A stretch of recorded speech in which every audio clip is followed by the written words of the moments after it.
Welcome to this episode of the Becoming a Fulfillionaire show. Today I have a very special guest on here, Samson, who I originally met, let me give you a little preface, at this 60-person men's retreat where I had probably the most profound witnessing experience of breath work and what would you call that? Like channeling or expression or just deep emotional work for these men. And some of these men had been through some very serious things in their life. So what I experienced in this room is 60 men screaming and crying at the same time. When you get 60 adult men doing that, and it's not in a place of battle or warriorship, and it's in a place of like unloading and really expressing everything that's inside of them, their shame, their guilt, their apathy, their fear, their anger, their rage, their courage, their willingness, all of that good stuff, all the way up to enlightenment by the end where they're crying happy tears. It was a beautifully profound experience. And I was like, I have got to learn more about what just happened. And I've experienced a lot of magical things, and that was one of the most magical of my entire life. And Samson was a part of that, and I want to know all about why that happened. So Samson, tell me about, let's go with the story of like, why is breathwork something important to you? Yeah. So, and thank you for having me on. So a lot of the things that I offer or I support people with is something that I've had to experience in my own personal reality, my own life. So where I was at in my life was I held a really strong and convicted idea and belief system that I wasn't enough. I wasn't worthy. This was a result of the environment I grew up in as a kid. Where there was just a lot of emotional, mental, even at times physical, for a lack of a better word. I don't want to use the word abuse, but we'll just use that because it's easy to express that. And at least that's how I took it on. So a lot of what I felt that was a breaking down to put me in a journey of building back up. So what led me to breathwork was just this thirst, this seeking for myself to know like more of why I operated the way I operated, why I held this belief system, why I thought the way why I felt the way I felt. And it started with, reading books, and then which led me to seminars. And I got invited by a dear friend to a breathwork session. It's in Santa Monica about 8 years ago. Yeah, a little over 8 years ago. And just because I'm open by nature, I was in. I trusted them and I trusted my process, so I went. And there was about 15 of us in the room. I remember it being like a yoga studio, car horns blaring outside, right? I'm like, okay, we're in a yoga studio. Sounds loud outside, and we're about to do something Zen related, right? Like, okay, we trust. And then the instructor was like, okay, this is how we're going to breathe. This is what may happen, but regardless, just keep breathing. So I was breathing, and then 45 minutes to an hour after the session, I come out gasping for air because I went. Oh, so you like woke up? Yeah, I came up and I looked around. Everybody was already out of their experience. And I immediately had the thought of like, what the fuck was that? Because... And do you have memories of what happened during that 45 minutes to an hour? I remember viscerally like letting go of emotions. I remember tears. I remember visuals. There was this visual where I was this, I don't know what I was, but I was this figure, this being. I had like a white robe on, and I was standing in front of this, looked like a 2,000, 3,000 endless oak tree. And I placed my hand on it. And what was trippy about that, not so trippy, someone else saw that vision in their experience. So I was like, okay, there's an aspect of connectivity here, right? But for me, I woke up, I was like, what the fuck was that? Not so much in relation to the fact of like the visuals or the emotional expression. It was more of this curiosity of how I was able to get to this place with my breath. right? I didn't have to take anything. I didn't have to go to anything. I didn't have to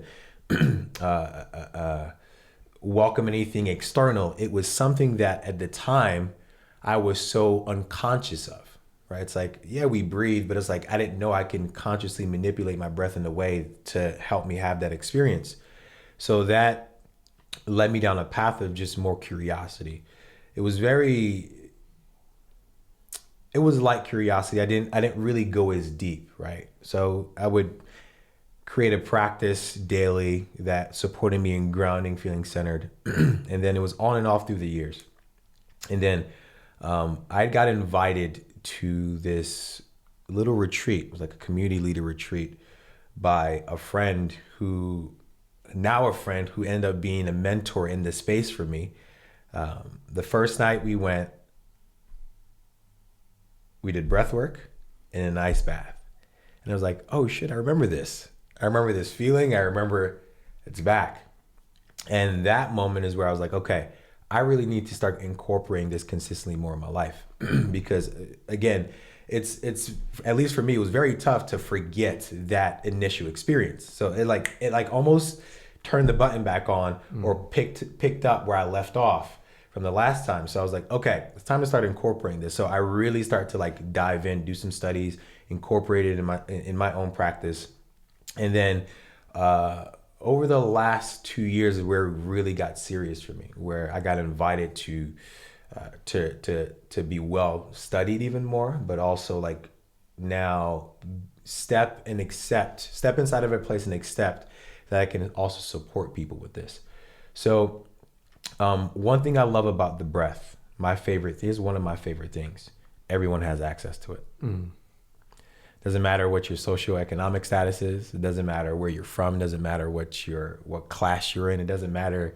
It doesn't matter. It transcends any type of separation or difference. Everybody's breathing. If you're watching this, you're breathing. And that's one of my favorite things. And then the next thing is being able to have an instant response, an instant result just by being able to check in and take 3 deep breaths. It's like that's already enough for you to know there's something here that my body responds to when I breathe. And as I learned more and more, I realized that many people aren't actually breathing. They're not breathing and they're not breathing correctly.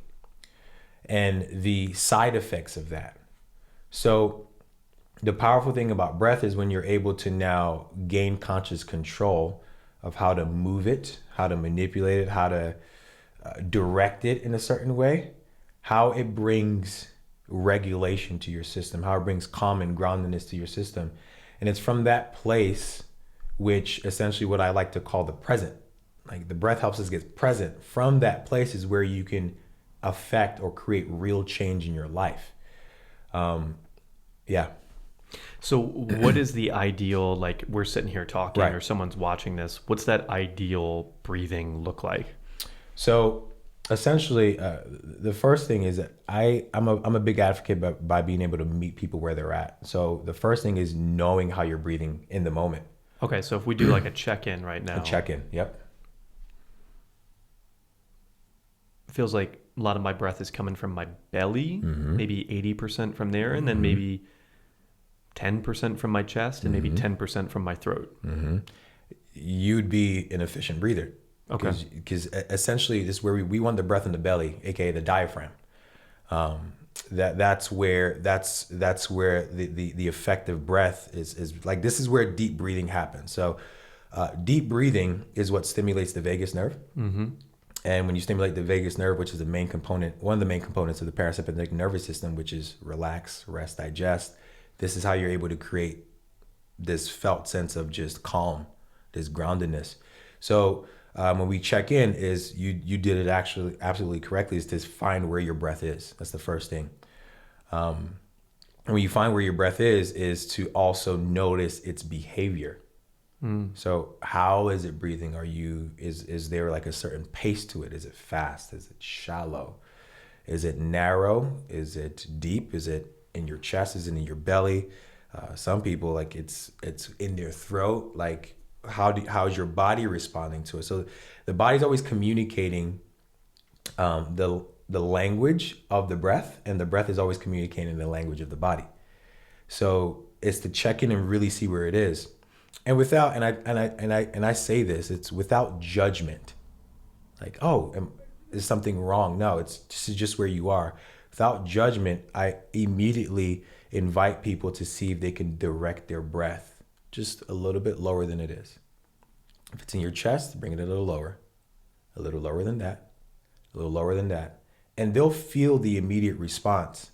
What can support is putting a hand on your belly and then inhaling into your belly through your nose and pushing the hand out, pretty much expanding the belly, and then exhaling and pushing the stomach out, back in. So ideally how we want to breathe is nasally. In through the nose, out through the nose.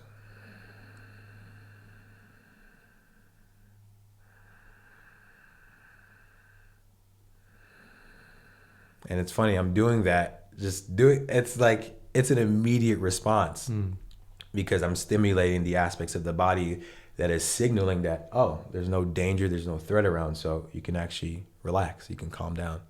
Yeah. So what are the benefits that when you have those experiences where you saw the giant oak tree, what are the things, because you can't unsee it, Yep. right? And you've now dove into teaching experiences like that. What are the benefits of doing breath work at that level? So now we know the benefits of just getting the breathing to move down. The deep breath. Yeah, or the let's just go straight into it. Like, what are the various types of breath work that you work with now with people? Yeah. And what are the benefits of those various types? And I know that maybe some of those benefits are not like concrete. Like, you never know what someone's going to experience. Yeah. But what are the different types that you use and why? So the interesting thing, they all have similarities. They're all different patterns that support in getting to a place. And essentially the place is, so if we were to look at it scientifically, right? When you're inhaling, right? When you're filling your bloodstream with oxygen at a very big level. So let's say you're doing a Wim Hof, which is super, ventilation, or you're doing the transformational breath, which is still a 2-part breath. It's still bringing in a lot of oxygen. Or you're doing holotropic, which is just intense breathing, right? For hours.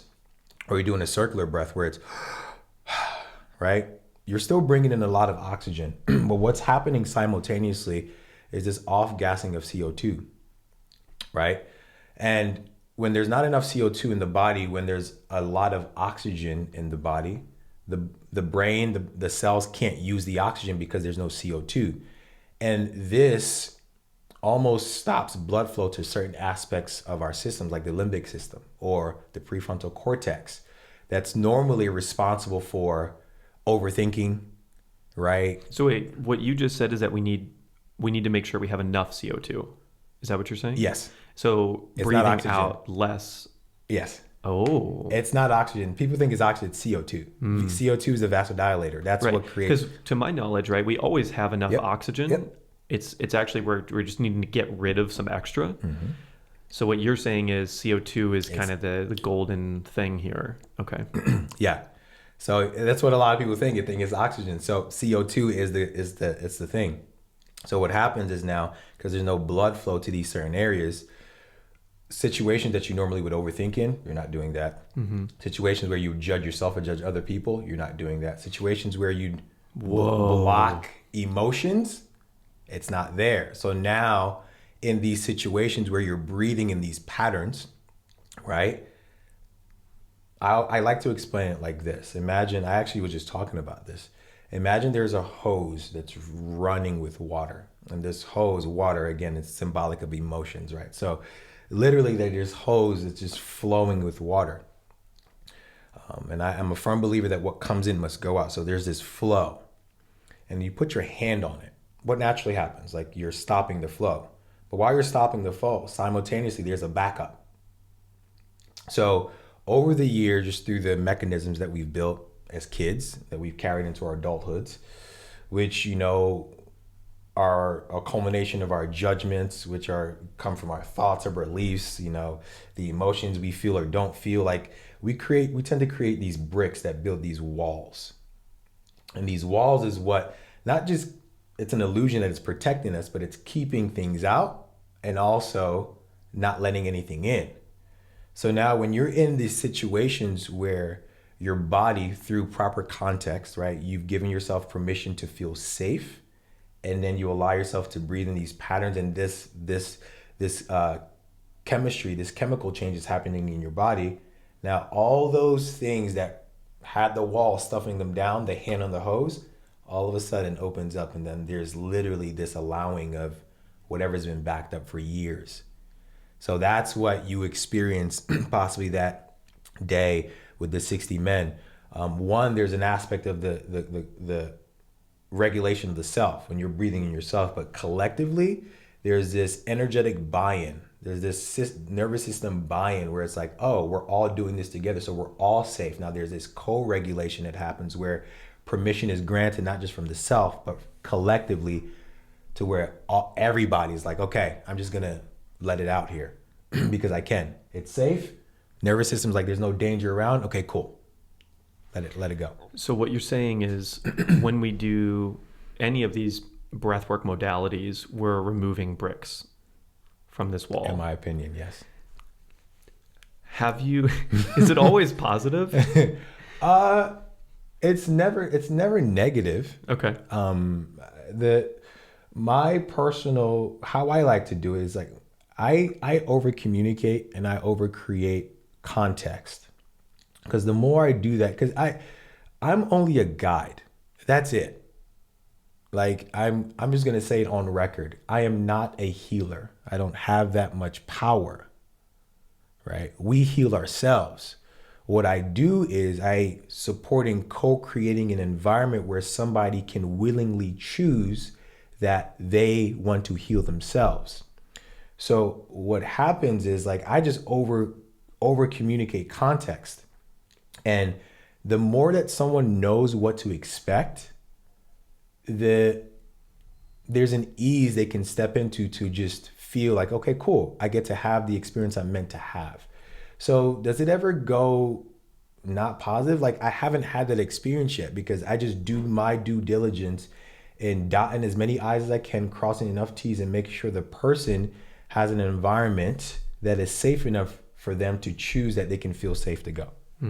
So if someone is watching this and they realize like this is like, I'm like, I would love to do more of this. Yeah, I've had these experiences, and just the context you're giving now, I'm like, wow, I'd love to make this a part of, I don't know if it's a daily practice that you should do, or maybe like a once a week practice, because some of this could, like the holotropic experiences can be quite deep. It's almost like plant medicines. Like you only want to do it so often, because there's a lot of integration and processing. I'm a big advocate for that. So if anybody is asking, like in relation to like these deep sessions, I only recommend the deep sessions at once a month. And it depends on you, depends on how you experience that. Maybe once every other month.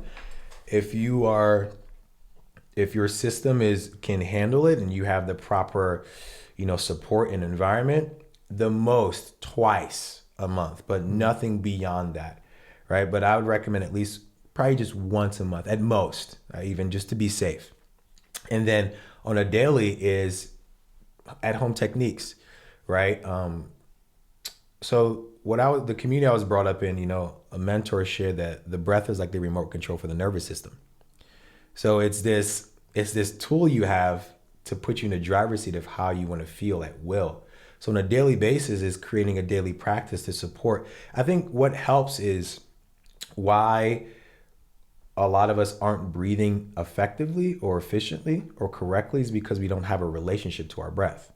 It's like a new person that you meet. You don't know them until you spend time with them, until you get to learn them and they learn you, until you communicate, until you have conversations, until you really create this environment of connection. So why it's important to have a daily practice is because it supports you in connecting and building a relationship with your breath.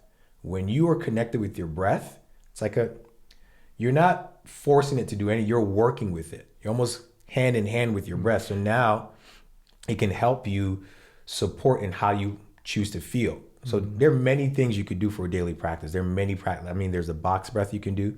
Literally takes minutes. There's the Coherence breath. And when you say building the relationship, Yeah. it's really like, to me, what I'm thinking is, okay, Yeah. like box breathing as an example, Yep. right? And what we did earlier, just 10 minutes ago, Yep. where it's like, okay, notice where it is, notice how you feel, move it down, notice how you feel. That's building a relationship, Yep. right? You now notice that by doing it, you shift Yep. in some way, and now you have what we call in the dojo like a body map, Yes. where you're like, oh, when I do that, this happens. Yes. That's part of a relationship. So Yes. then box breathing, like how do I feel before? Yes. Do it. How do I feel after? That's building a relationship, Yes. right?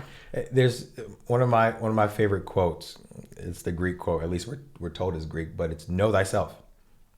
I think there's nothing that really supersedes that, right? It's just like when you know yourself, like if you walk into a room and you are more aware of what happens in your body when you walk into a room, like you're empowered, as opposed to now walking into a room now taking on a bunch of shit, you have no idea what's going on. Like now you've given your power away to this external circumstance where it could dominate you, can overpower you because you have no connection to what's happening here. So the breath is a really powerful tool to support in that. And like you said, it's like it's also a real-time experience you can feel instantly. It's like, okay, when I do this breath, this is how I feel. When I do this breath, this is how I feel. Okay, when I'm in this situation and I'm getting riled up, my system's getting charged up, if I breathe this way, this is what happens. I had a client share with me, this is one of my favorite things. She reached out, she just, in gratitude was like, thank you so much for what I've learned under your guidance. My daughter, was having a meltdown before she was going to school. And she was like, I just was able to step in confidence and just being able to share with her something like the box breath. And then she said her daughter calmed down, had a beautiful day at school. And I was like, for me, that's the win. That's the first place trophy right there. It's like, because life is going to keep lifing. Like we're going to encounter a lot of these situations, but it's not about like, we can't change that. We can change how we experience that though. And the breath can support in how we experience our lives. Right. Yeah. So I guess, can we do this real quick? Can we do a box breath real quick? Yes. Can you lead that? Yeah. So for people who are driving, don't do this. No. Or at least keep your eyes open. Or no, don't even do, like I would park. So disclaimer, never do breathing exercises when you're driving.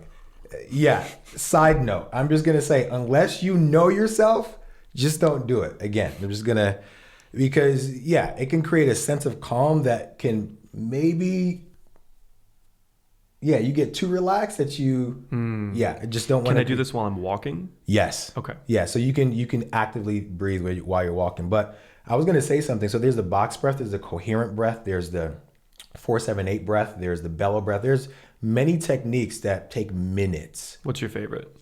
The coherent breath. Let's do it. And it's very simple. It's similar to the box breath, but there are no holds. Yeah. So what's the context? Like what ideally am I looking for before and after this breath? Beautiful. So the first always is checking in. And I would say give at least 30 seconds just to almost like be aware of your system to see where it's at. Because oftentimes when you're doing an active breathing practice, you're coming from something, you're checking out of something, either what you were doing or what you were up to. And it's like you're coming into a different context, a different setting. So really, really honoring your body and yourself by checking in and seeing what that feels like. So I'm paying attention to like the speed of my thoughts, maybe. Speed of your thoughts. I'd even say allow your thoughts to do what they're doing. And then slowly start to check into what you're feeling. The first thing is noticing any sensations and where they may be in your body, and without judgment, without the need to redirect or have it be any other way than it is, just noticing.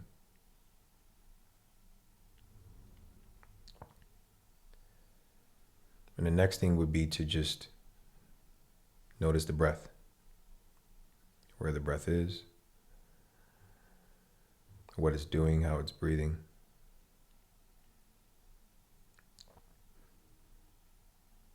And this is just a form of almost acknowledging that its presence, that you're here now to take conscious control of it.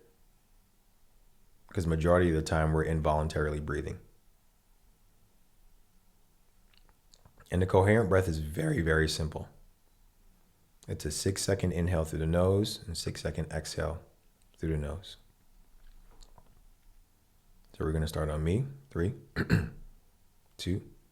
And we want to breathe into the belly, into the diaphragm. 1, inhale. 5, 6, exhale. Inhale. 2, 3, 4, 5, 6. Exhale. 2, 3, 4, 5, 6. Inhale. 2, 3, 4, 5, 6. Exhale. 2, 3, 4, 5, 6. Inhale. 2, 3, 4, 5, 6. Exhale. 2, 3, 4, 5, 6. Inhale. 2, 3, 4, 5, 6. Exhale. 2, 3, 4, 5, 6. Inhale. 2, 3, 4, 5, 6. Exhale. 2, 3, 4, 5, 6. Inhale. 2, 3, 4, 5, 6. Exhale. 2, 3, 4, 5. Last one. Inhale.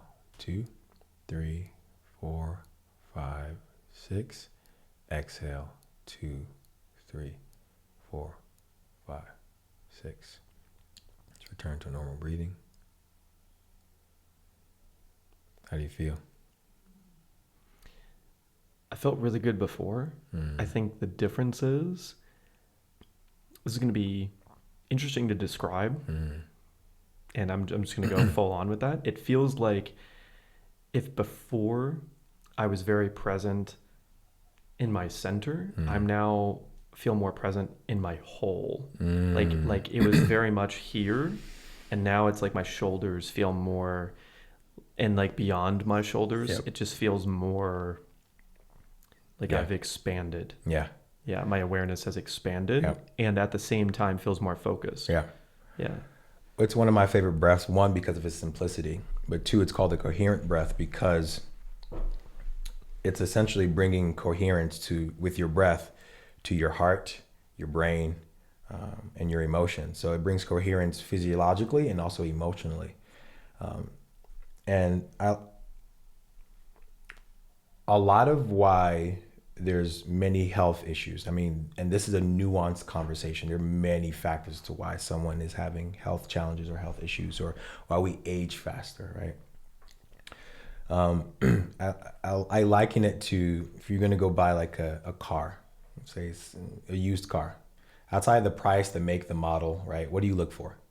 How many miles it has, how many miles how it it's has. been driven. Now, why do you look for the miles? Amount of wear and tear. So the miles represent the wear of tear, the usage of the car. Same thing for our bodies. Except now, it's not just so much the miles or the age, but the usage of how much our organs have to work, especially when they don't need to. So this brings me to the conversation of a lot of people's baseline being in stress, sympathetic nervous system, where there's no actual threat. There's an illusion of a threat, but now your system is charged up like there is, right? You could have had an experience where there's something that happened with a white wall. Now, every time you see a white wall, your system gets charged. Chemicals flooding your body, adrenaline, cortisol, your heart rate's beating, right? So now this is creating more wear and tear on the body in situations that really doesn't need it. So now imagine you're just at rest, but you're stressed at rest. And now your heart's beating faster, you're breathing faster, you're putting more wear and tear on these muscles. That ages you faster. Why I like the coherent breath Essentially, the average person breathes anywhere between 15 to 20 breaths a minute, sometimes 30. So now we're talking about miles, right? Miles. The coherent breath, because you're breathing for 6 seconds in and 6 seconds out, it brings that down to 5 breaths in a minute. So that's really different. Here's what's powerful about that. You felt the immediate response. I didn't just feel centered, I felt whole. I felt relaxed. So now you're not putting as many miles in your car, especially when you don't need to. Obviously, there's going to be situations where you need to charge your system or you need to be in sympathetic because it's healthy. The healthy sympathetic nervous system supports a healthy drive. So it's healthy, but when it's unnecessary, you're putting unnecessary wear and tear on your body. But now it's like, oh, wait, I could just relax. Heart rate slower. I'm not breathing as fast. I'm relaxed. I'm resting. The body is able to do what it needs to because it's not worrying about if there's danger around. This is why I love this breath, because it's simple, but it brings everything back into center.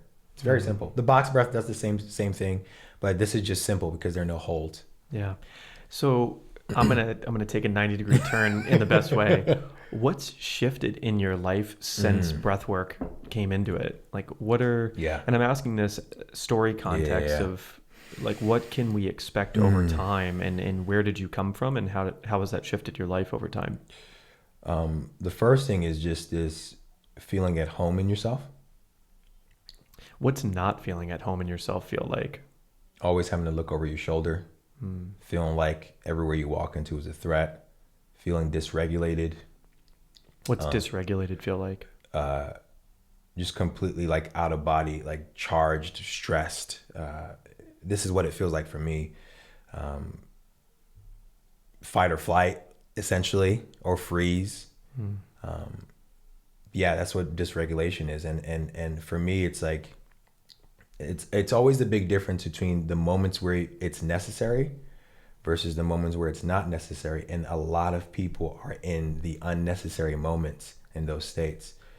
What else can it support with? Honestly, calm, centeredness, joy, feeling fulfilled, feeling whole. There's a lot.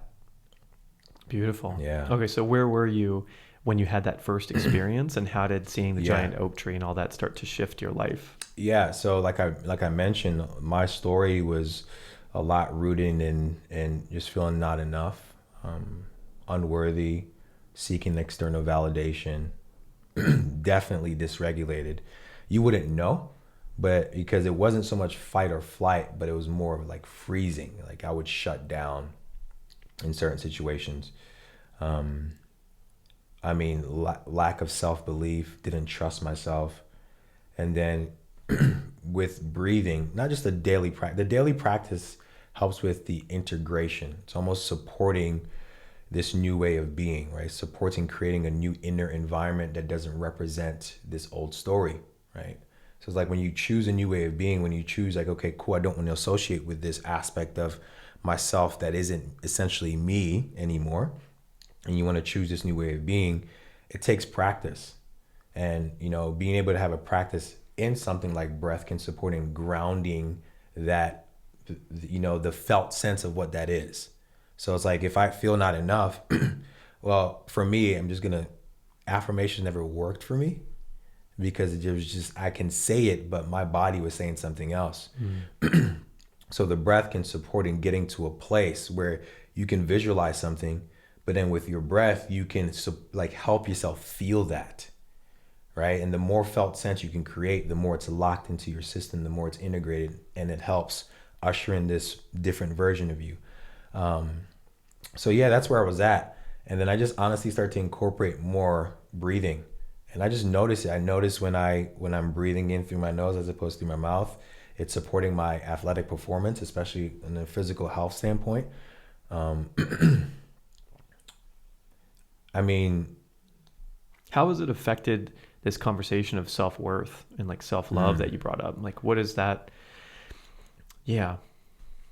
And also, like, still, what did you get out of this image of the oak tree eventually? Because I'm sure it was so foreign at first, but now that it's been 8 years, what is that? It's funny you asked that. So I think we were talking about earlier, is just And you're getting ready to go to the jungle for 2 weeks. So there's this, I'm just getting chills actually thinking about it. So there's this idea that had two people really close to me that can like see, like they can see somebody who's like, oh, this is what you're meant to do. There's this idea percolating and almost lurking in my spirit of like shamanism, but I've been intimidated by it because of my self-worth conversation, my not enoughness, and also just this idea of what a shaman is. And what I was missing is that we're in 2022 and the idea of what that is different, especially in the modern world. So now that you asked that question, literally right now in the moment, I just realized, oh, that's probably what that meant. That's probably what that meant. It's like, this is just a reminder, or this is just an indication or tap on the shoulder, like this is what you're meant to be doing. But to answer your question, so when I'm in deep sessions really help with this and how it's helped steer the conversation. Well, the conversation is rooted in a past that's frozen.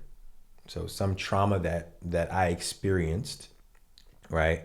And then I allowed the residue of that trauma to linger as to why I built a foundation of the story that I'm not enough and unworthy. So when I'm in deep sessions for myself, I get to meet those parts of me, right? Like we explained what happens in the body. I get to free some of those emotions that I haven't expressed because I've trapped them, I've locked them. Hence, I froze them in myself. So that's why I kept repeating this story, this conversation. So in sessions like that, it's an opportunity for me to release. It's a lot of energy that I had stored that were the essentially the pillars of what's holding this story up. There's a story, but there's also the emotions, the feelings that actually make the story real, right? Because there's the mental stuff, but there's what the body holds. The body remembers everything. So the felt sense of what was keeping the story up was released.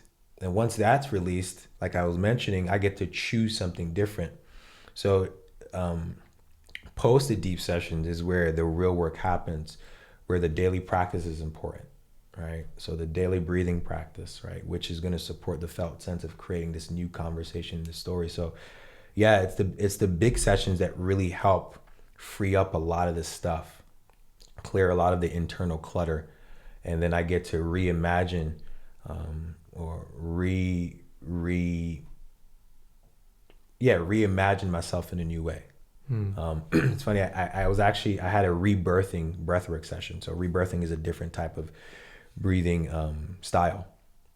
And it was led by a guy, Aaron Overstreet. And it was via Zoom. So again, like it doesn't matter, like it could be powerful. So I was via Zoom and I was laying there and I'm in it. And this time I've had a good amount of breathwork sessions. So I go into every session and I share this with people. I go into every session like it's your first. No expectations. So I allowed. And no expectations. And so I'm breathing, right? And there's something that happens called tetany where you cramp, right? Alligator arms, your lips. And this is a response to not having CO2 in the body. So because the oxygen can't be used. So this is what happens. So this is a response. So again, I think this is one of the first times I experienced it. So I'm like, oh shit, what's going on? But I know, like, I just got to keep breathing through it. And as I'm breathing through this, I immediately go to this vision. So I lived in Nigeria for 2.5 years with my grandmother, my brother, my cousin, and my uncles on my mom's side. And one of the days I was going to school, and table tennis, aka ping pong, it's a really, really big thing in Nigeria. So my brother loved it. So he was supposed to be walking me to school. And he decides, I'm going to go play table tennis. I trust you to be able to get to the school. So there's where he plays and there's maybe 50 feet to the street. And then between the road and where my school is maybe another 100 feet. So I go to the street. I do what we're taught. Look left, look right, there's nothing coming. Look left, look right, there's nothing coming. Okay, look left. Okay, cool, I'm gonna go. I walk in the middle of the street. Here comes a motorcycle. I get smacked by the motorcycle. I'm on the ground. The guy picks up his bike and rides away. During this breathing session, my body contorted to the position I was in when I got hit. And I had this immediate thought. I was like, oh. And I kept breathing. And the more I kept breathing, it was this, it's like someone deflated a balloon. It was, and what I realized in that moment, I was still carrying a lot of that energy in myself that I didn't let go of from that day. Emotion that I didn't let go of from that day. Thoughts that I had built on top of that situation. In that moment, I completed a cycle.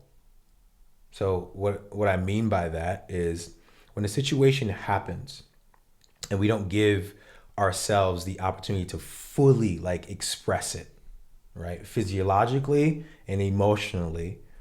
And we, again, part of the brain, part of the limbic system, the prefrontal cortex jumps in the way and is like, nope, we're going to make this mean whatever. And I don't let my body fully express what it needs to either shake or let it go. Now I've now inhibited this expression of the flow. Back to the hose that I was talking about. Well, this is an uncompleted cycle. I am now living my life from this place. So from I was 5 or 6, I am now carrying that energy in myself, and now life is starting to be lived from an uncompleted cycle. Well, what happens is now I have an uncompleted cycle that leads to, because I just taught myself that I'm not going to do that leads to another uncompleted cycle. Now there's this building block or wall of all these unexpressed, suppressed, and repressed emotions, feelings, physiological expressions that I haven't. And I think that for me, the simple answer, the reason why I couldn't is because I just didn't feel safe. That was not a safe environment. I just got hit by a motorcycle. So, and then nobody knows what happened. I passed out. I wake up in my home, like being wrapped up in bandages. So my 6-year-old self is like, what just happened? No safety.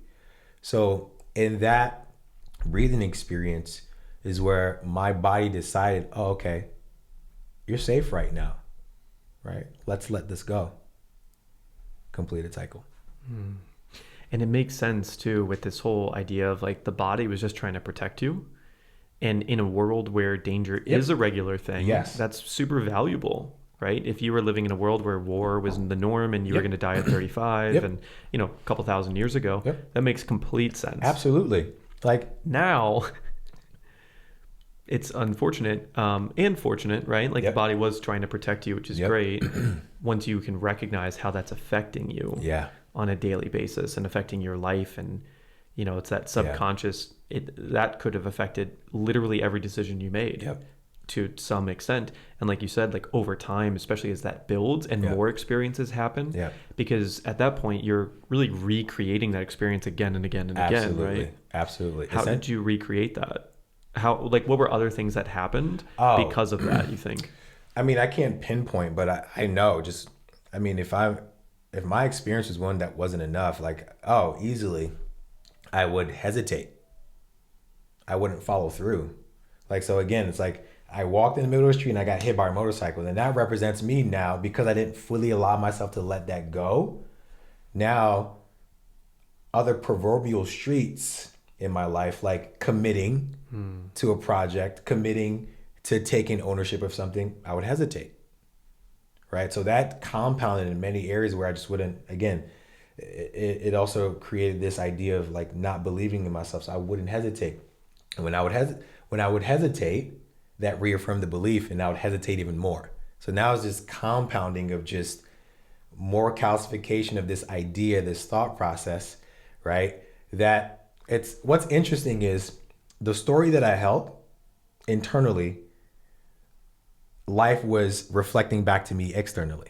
So I was just creating this cycle. So no matter what, I was just reaffirming the truth that my system wanted to keep, because I had now built this new sense of safety in I'm not enough. I'm not worthy. And don't cross the street. Yes. Which essentially started from a very valid place of my system wanting to protect me. Don't cross the street. Yeah. And as a 6-year-old, there's no resources. There's no way you could deal with that. No resources, no idea, no education on how to even deal with that. So yeah, but I just think about that. And I also think about so many other people who have those other streets where it's actually not a physical street. It's now become a different street in their life where there's no imminent threat. There's no actual danger, but because there's an uncompleted cycle, the body's now locked that as, oh no, that's a threat. Like the things that I wanted to commit to and I would hesitate on were things that I knew were going to change my life and benefit me. Yeah. But my body, in its infinite wisdom and its ability, right? Because here's the thing, like it's not bad that it's doing that. It's doing its job. Of course. My body wanted to protect me. So now with breath, we're able to now recondition, right, ourselves, reprogram ourselves, regulate ourselves, reset ourselves from a new place of completing the cycles that are still holding up these stories that are not helping us live out the lives we want to live or experience the aliveness we deserve. Yeah. Yeah. So you're a parent, yeah? I am. If you had a 6-year-old that went through this, as a parent, is there anything you can do? What would you say? How? Yeah. It's such a good question. And I love this question because this is something we're actively doing, my wife and I. My daughter is one of my best gifts for the reason of, one, she's my daughter and she's my child, or at least I'm here to guide her, right? But because she's also teaching me about myself and the things I didn't know about myself as a kid. So I'm learning a lot of the things that I didn't know about myself as a kid through her. So if something were to happen like that, for us, my wife and I know that for us now is to make sure that there's an environment for her to express everything she needs to express, feel everything she needs to feel.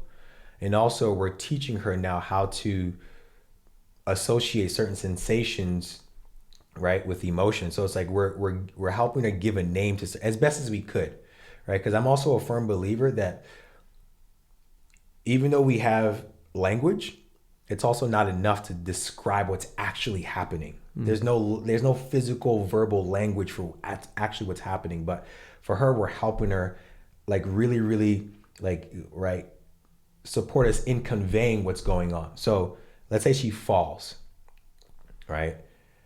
She starts to cry. She actually looks around. And there's literally no expression on my face.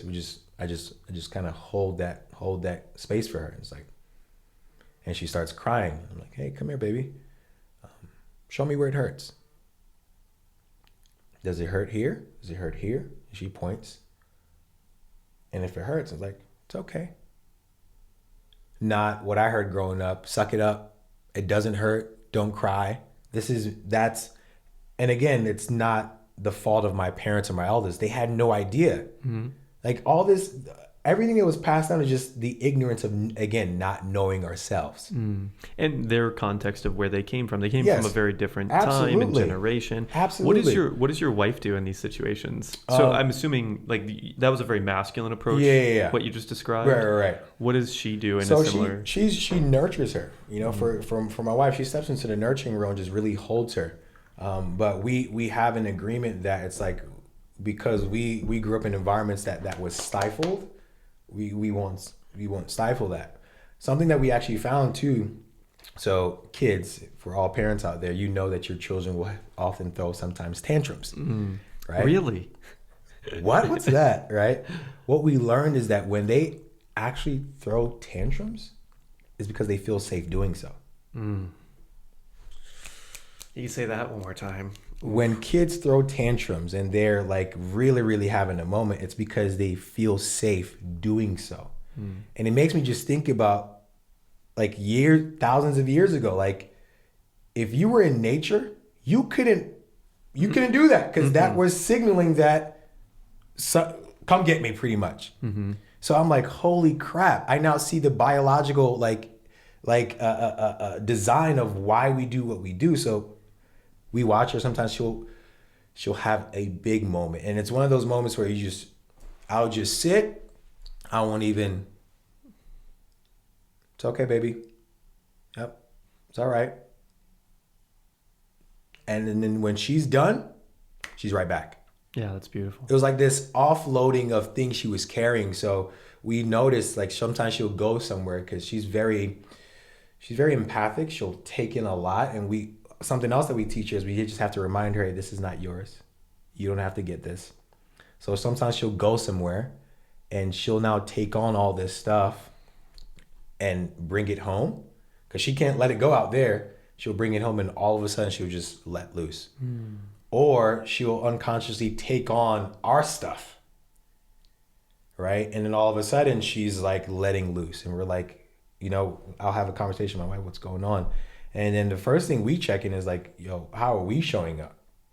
Because kids at a very young age, they are also amplifiers of the energy of those who they're around. So it's like for us is making sure that we're in a place that we're good so she doesn't take that on. And now we're teaching her what's hers and what's not. But yeah, like that's some of the things that we do, just making sure that there's an environment for her to just be all of herself, not just, be a good girl or don't be a bad girl. Like it's a form of, again, because our parents and their parents didn't know, but it was a form of domestication. It was a form of domestication, and like a domesticated human is essentially a robot. Yes. It's not, yeah. Yes. So then I've got two like little patches I want to hit on that topic. The first one is, do you ever actually, let me do the other one first. The other one is everything you just said for this last bit should absolutely be applied to adults as well, right? Like, absolutely. Do you feel safe enough to like not use words to express it, but like use what it actually feels like to express it? Yep. And just making sure everyone around you knows like it's totally not about them.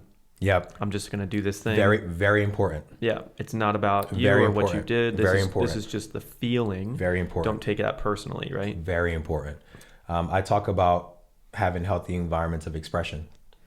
Just like joy wants to be expressed, and that's easy to express with your loved ones and stuff. Everyone loves it when you do it. Oh my gosh. Yes, please, more of that. But so does anger. What do you recommend for that? When you say like a safe place to express. Right. So there are multiple things you can do. So when I say a safe place to express, it's also a safe place to move it.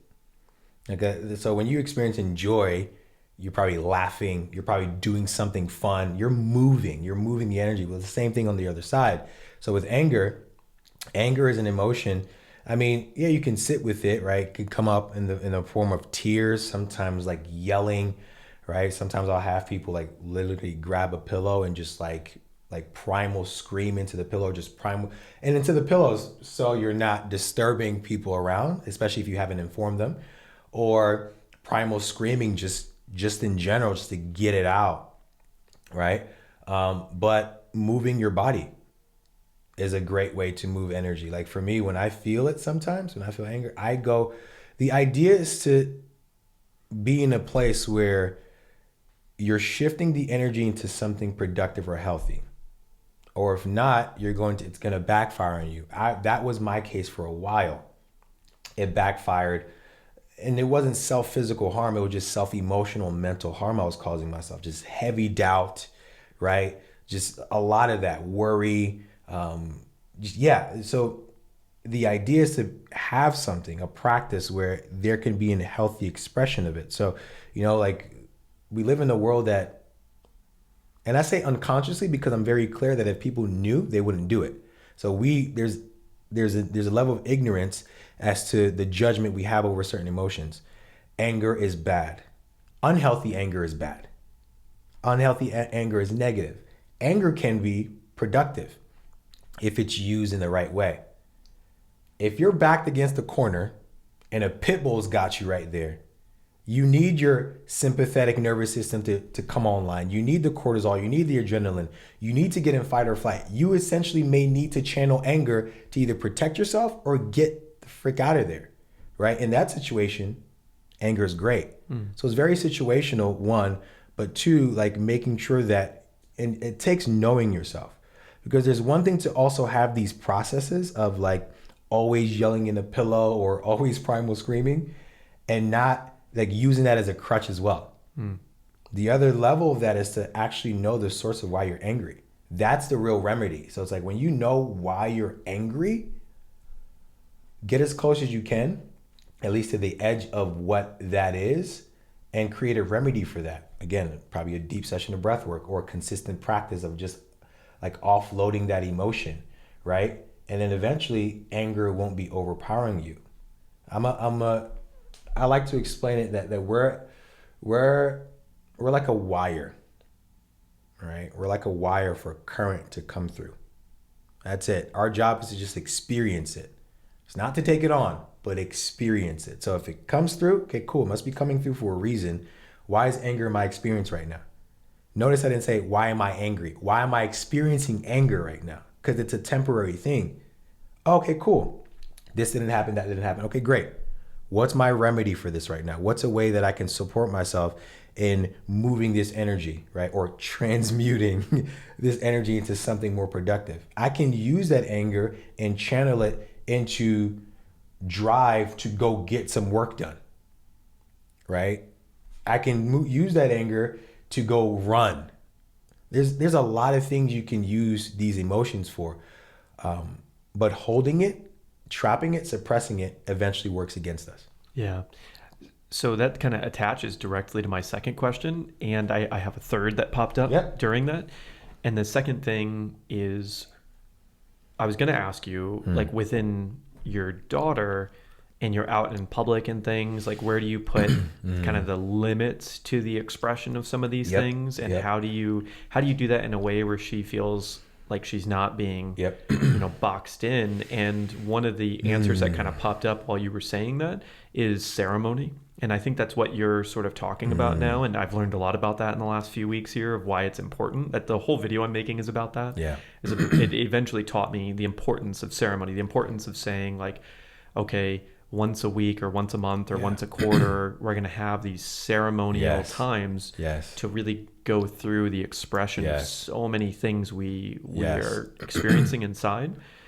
And then before I lose that other thing, I would like to also ask, after we can talk about how do you set those limits for your daughter, and like what's the container there that you found works well? Yeah. And so along the emotional spectrum, what about apathy? So how do we experience or express apathy and move that? Because anger I get, shame even I get, guilt even I get, right? Really like leaning into those things. But how do we become a wire for apathy? Let me ask you this, because everyone's description of it. What's your definition of apathy? So as an example, you wake up in the morning and you've got all of these things you want to accomplish or do. I feel like my example of this is going to be very different than the classical. Okay, so there will be days, even for me, where I'll wake up and I'll say, okay, I know that I'm building these 3 or 4 things for the world and that it really helps people. Right. There's not a lot of emotional charge some days to do that, unless there's someone in front of me that really needs that help, that needs that guidance, right? And I'm sure you experience this in your work, right? And then when you get there, you're like so present and in the moment, and it's beautiful, and you're crying because it's changing them so much. And then there's days where you're doing all the back end work and you're doing all of the operational or admin stuff where you're like, how do you move that energy? Or how would you recommend that? By moving. Literally. Sometimes, there's this saying or notion, you have to feel to heal. That's one level. If you notice that nothing is changing, it's very counterproductive to just sit in it. Move. That's what the body's for. Sometimes it just needs a different current or a different channel to move the current. So move. It can be going for a walk. It could be literally like jumping in place and just shaking your body. It could be changing the scenery. Sometimes the scenery, your immediate environment could be triggering that feeling. So it's like one of my biggest remedies is going into nature and like allowing nature to reflect back to you, like the source or the possible meaning of why you're feeling what you're feeling. But the immediate thing that came to me is just move. And it doesn't have to be a specific way. There's this culture of What I'm realizing in what you're saying is that all of the other emotions naturally involve movement, right? When you feel shame, like there's a movement associated with that. When you feel anger, of course. When you feel joy, enlightenment, courage, there's movement. Apathy is the only one where movement is not the thing you want to do. Therefore, I love this. When you're in that state, just move until it's moved out. Right? And just knowing that it's like all the others. In that, if you use move, breath, and sound, right? Movement, breath, and sound are the somatics. Sound is actually it's another powerful tool. Like, because it's like, it's vibration. And you want to imagine, so still water is dead water. When you move it, it wakes up again. It's living now. So it's like, just say that one more time. Still water is dead water. When it's moving again, it's living. So again, when you look at apathy, it's like this dullness that's like, sometimes you just need to move it, and vibration can help. Humming is a powerful tool. Humming is a powerful tool. Again, it stimulates the vagus nerve. It stimulates the parasympathetic nervous system, because you wouldn't be humming if something is chasing you. Again, it's like, and you just create more vibration in yourself. And if it's a challenge to move, I think the biggest thing is like when we feel these emotions, the natural thing based on our development is to judge what's wrong, right? And I think something to reframe or something to look at is the type of questions we're asking when we're about to go on an adventure with like noticing or experiencing what these emotions are coming to show us. So it's changing the question. Instead of what's wrong, is what's here for me right now? What is the source of why I'm experiencing this? What do you want to show me? Like, I was deadlifting about a year and a half to 2 years ago. And again, it's something that I'm used to doing. I yanked the right side of my lower back right on top of my glute. And because of just practice and just knowing myself, I didn't go to, oh my gosh, my lower back. I literally went, shit, okay, what do you need to tell me? And it said, stop forcing shit. And I was like, got it. So maybe it's something as simple as asking it a different question. Like, not what's wrong. If you ask what, it's going to keep showing you what's wrong. Starting there, not judging it, and then easing into the movement. It's like we're having these things for a reason, and the body has a just reason why it's doing this. It's usually from the source of protecting and creating what it thinks it's safe. So if we're now resisting or coming from this aspect of wanting to fight or force it, it's going to create a bigger wall. It's like, oh, okay, there must actually be danger, so I'm right for feeling this. You want to ease into this. So it's like, you don't have to do anything strenuous. Like, maybe it's getting up and walking to your kitchen when you're feeling this, or walking outside, or doing a quick session of the box breath, or humming, right? But something to bring more vibration to that moment. And then what do you do with your daughter? Yes. So we're still learning that because she's growing. I mean, 1 was different from 2. 2 was definitely different from 3. And 3 is a whole new level because she's starting to, I got this from another father. This is the stage where they're really, really developing their own identity. Like, their ego is being formed. Like, the I is being formed. So there's a really fine line. I'm still learning. I don't know. It's like, if any parents, like, support me too. I don't know, but there are moments where she does throw tantrums, and it's like she didn't have her nap, or she just carrying a lot she wants to let go of, and she just lets us have it in a parking lot, and we're like, and I'm just gonna be. Sometimes it's frustrating. It's scary. Sometimes it brings up a lot of shit in me. It's like, oh fuck, what's everyone thinking? And it's like, she doesn't want to get in the car. We're trying to get her in the car, and it looks like we're forcing a kid in the car, and it just looks at, I'm creating again all these scenarios in my head. And I think for me, what I'm learning is the calmer I can become, because she's still closest to her pure self. Her filters, she doesn't really have full filters yet. So she feels my wife and I. She feels everything. So if I'm rattled, she's expressing that as well. So the first thing I do is, how calm can I get? She'll feel it in my voice. She'll hear it in my voice. She'll see it in my energy. She'll see it in my posture. Right? How calm can I get? And the other fine line is not just calm. There's a fine line between being calm and also creating standards with what she's able to do or not do. Because we're also teaching her, it's like, oh, if we just let her do what she wants, she now knows, oh, this is a tool she can use when she's not getting what she wants. So there's this, it's tricky, man. And I've had to come to terms with knowing that there's going to be times as a parent where I mess up. And it's like the times where it's like, I hold this really, really strong posture, and my expression in my face is like, hey, listen, that's not a good idea. And I have to sometimes know that posture in that moment could have taught her that it's not okay to feel what she's feeling. And I can't control that. Right. But again, I'm still doing the best that I can. So we're still learning. But for me, can I get to a place of calm to where she can express what she needs to? And then when she's done, we get to the source of why that happened. Because we communicate now, like, hey, baby, like, what was that? Like, what was going on? Right? And then when she's calm and when she's done, she'll tell us. That's the magical thing about this, is that when she gets to a place where she's calm and we're calm, and it's like, okay, cool, we have a conversation, and she'll tell us what happened. She'll tell us how she felt.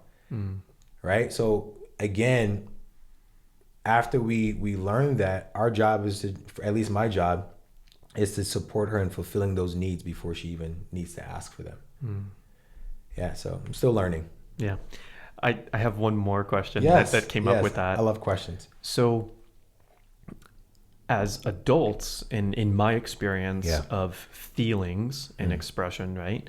And you've been saying this thing about your daughter, like she picks up on everything, right? Because of her age, and most children at that age, they do. And they pick up from you and your wife and other people around them and TV and all of the things, right? So sometimes what I've come to realize in my own experience is, like, sometimes there is no reason. Have you been able to communicate that to your daughter? And like how, because like, so when you do ask her, like, what was that about? Is there times where she's like, I don't know? Yep. So oh my gosh, this has been my thing for the last almost 3 months. I've been communicating and sharing, and I've come to this place where I'm like, there are no reasons in the present. There's no reason while it's happening. And the need for reasons is the need to try to figure out, like, what was going on so you can stop it or whatever. Like, and it's like, in the present moment, there are no reasons. So there's been many moments where she was like, I don't know. And I'm like, okay. And we'll keep at it until there's a moment where you do know. And then it's okay. I've gotten to this place where I realized that everything is situational. And there's this dynamic in relationship, and this harmonious dance that I'm still learning how to build with the unknown. Because everything I know is great, but everything I know is everything that's already happened, which is in the past. If I'm taking a lot of what I've already known from the past into a situation that I don't know yet, I could be limiting or inhibiting or stifling something that just needs to be. So I'm also very mindful of, like, oh, there's some times where it's just, I don't know, and that's okay. And I don't need to know, and not knowing will help me eventually know. So there's this dance, but it's very situational. I've decided to own that. It's yes, there are principles, there are standards that I uphold, that we uphold, right? There are values that I uphold, that we uphold. But there's this area where it's just like, I don't know, very situational. And I think that's also what, in my opinion, it's what keeps the fire going for the other things. Because life is evolving, it's always moving. I can't have these values or principles that are stuck or fixed. If they're fixed, then I'm not evolving with the natural cycles. So there's always this area for me to like exchange, or at least have a different version of what it is. Yeah. Yeah, beautiful. So when people listen to this and they fall in love with you and they want to learn so much more about everything that you're talking about, how do they find out more? How do they, if it's okay, how do they reach out to you for questions? Right now, a lot of my work and a lot of the attention while I'm building my back end stuff currently right now is on Instagram. So reach out to me on Instagram, Samsons_strength. I do respond to the DMs, at least for now. I'm human. So for me, I believe in connection. I believe in, having conversation. So I respond to the DM, send me a message. And like I said, for now, it may get to a place where I'm not able to respond as attentively as presently, but that's where it's happening right now until we're building the other stuff to support, people where they need to go and stuff. So yeah. Wonderful. And if people are the type that they feel like they want to plant this seed, but they're not ready to harvest, is there like a book that you'd recommend, like a top resource for them to start consuming? First book that comes to mind is Breath by James Nestor. So that's a really good start. He goes into the art of breathing, goes into some science stuff, but it's a really good book to really start to develop, at least consciously, a relationship with what the breath is and what it does. There's what it is, but then there's the aspect of what it does and why it does what it does. So that's a really good book I often have people start with. And then you honestly can just like look up stuff, or you can reach out to me. I do workshops. I'm going to be doing in-person events. So yeah.